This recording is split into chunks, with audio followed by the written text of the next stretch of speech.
Hi guys, how are you? I apologize profusely. I am a day late in putting out this video. I have been under the weather since I got back from Mexico, which is odd. Usually you go on vacation to relax and feel good, and I did all of that, except on the day back I started to get sick with the crud.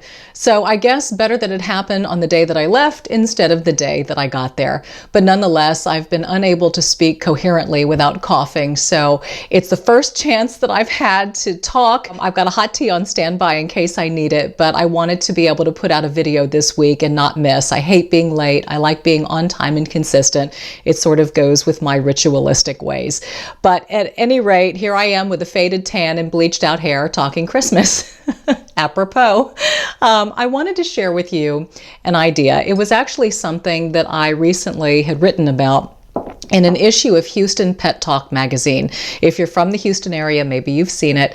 I was so honored to have been asked to be on the cover with Senor Handsome, my sweet little Wheaton, or my Sweeten, as I like to call him. It's their holiday issue, and so they featured us, and on the inside they took some photographs of some other Houstonians and their pets, and we all wrote about different things that are meaningful to us during the holidays. And so I chose to write about gratitude. And there's the inside shot with my little guy, who totally upstaged me, by the way, but that's okay because we want our dogs to do that.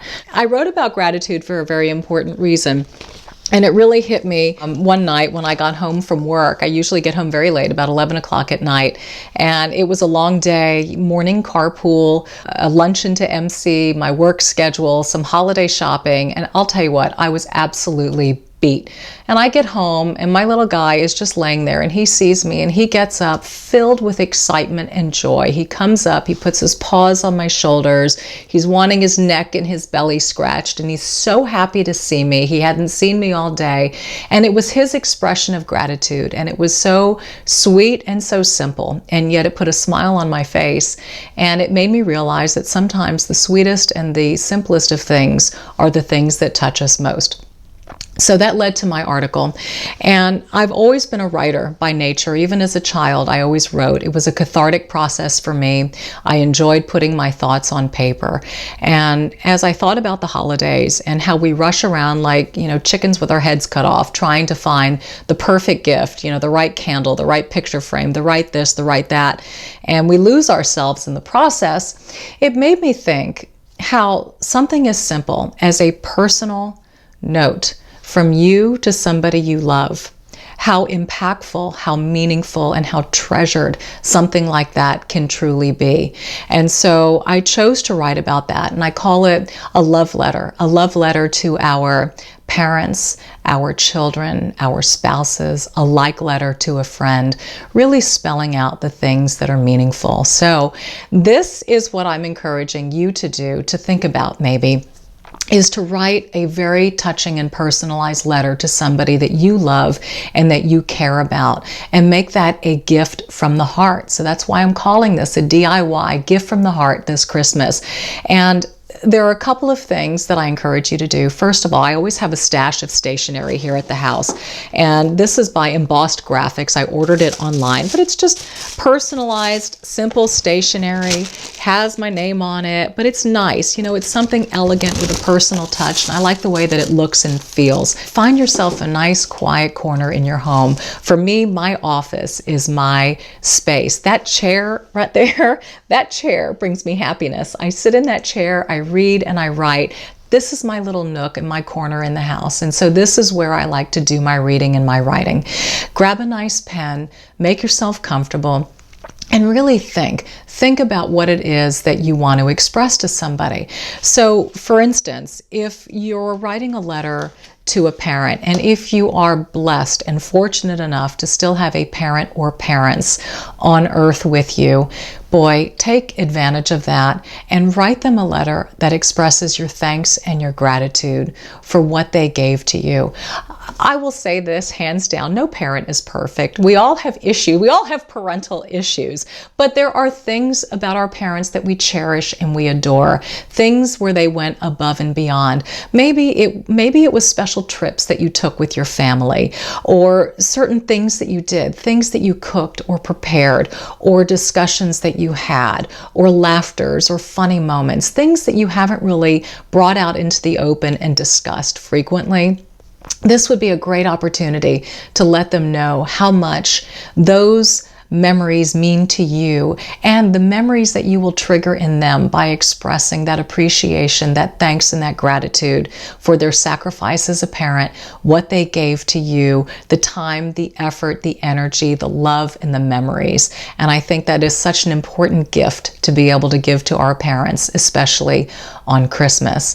For your spouse, make a love letter. Remind your spouse why you fell in love with him, the magic that was created between the two of you, what you have cultivated together as a couple, what you bring to each other's lives, your partnership, your efforts, your love, your special memories, the special things that he says or does, or the stability, or the funny moments, whatever it may be. But jot your thoughts down for your husband and let him know how much you value him as a man, how much you value his efforts toward the family, and how you want to cultivate the fun and the good times and make those opportunities, and let him know how important they are to you, so that it's top of mind for him to want to create those memories with you. Also, our children. We are so busy raising children, providing boundaries and structure and discipline, that oftentimes I don't think our children hear enough about how good they are, what great people they are. And I'm always weary. I don't want to praise my son on his God-given gifts. You know, he's handsome, he's bright. He was given those things, but I enjoy praising him on what he cultivates, what he develops, because that takes effort, attention, and energy. So I love to talk to him about what a great job he did with something, or the effort that I noticed in something that he tried to do, the kindness that he shows to others, or the respect. And so write a love letter to your child, letting him or her know how much you recognize and you see their development and what they do and what they give, and how excited you are to see them grow into an adult and the kind of person, the kind of man or woman that you're helping to create them to be. I think it's so important for our children to be able to hear and to have that written word from us about how we value them as human beings. And then let's not forget about our friends. A like letter to your friend, and even a sibling.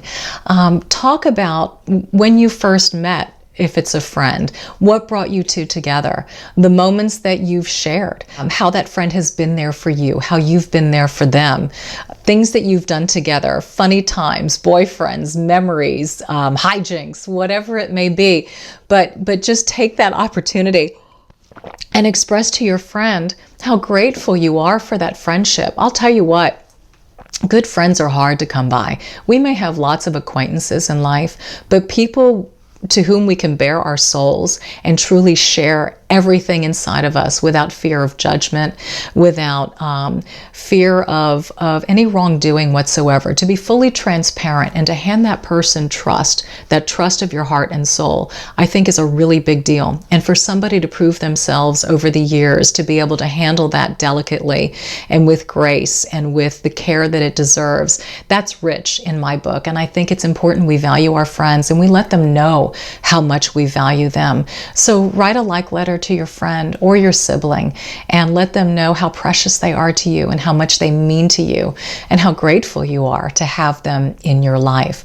And so that's my word of encouragement, or words of encouragement today. You know, and some of us may be more gifted at writing than others, but you know what? It's not about the prose. It's not about the perfection. It's about unzipping yourself, right? And bearing it all, letting it come out and be truthful and authentic in your own precious and special way. But I honestly believe that these are the gifts that are treasured. These are the things that will be stored in a special place and kept year after year. And every time the reader lays eyes on what you've written, the gift will then relive itself. And I think, to me, there is nothing more precious and more priceless than that. So I hope I've encouraged you maybe to get out of the rat race, to not fight traffic and go shopping, but instead to sit inside and to get in touch with yourself in this cathartic process. It's not time consuming if it truly will be a gift to somebody else. So with your pen and paper in hand, I encourage you to be bold in your letter writing, because I guarantee you'll be blessed in the result. And have a great week. Bye.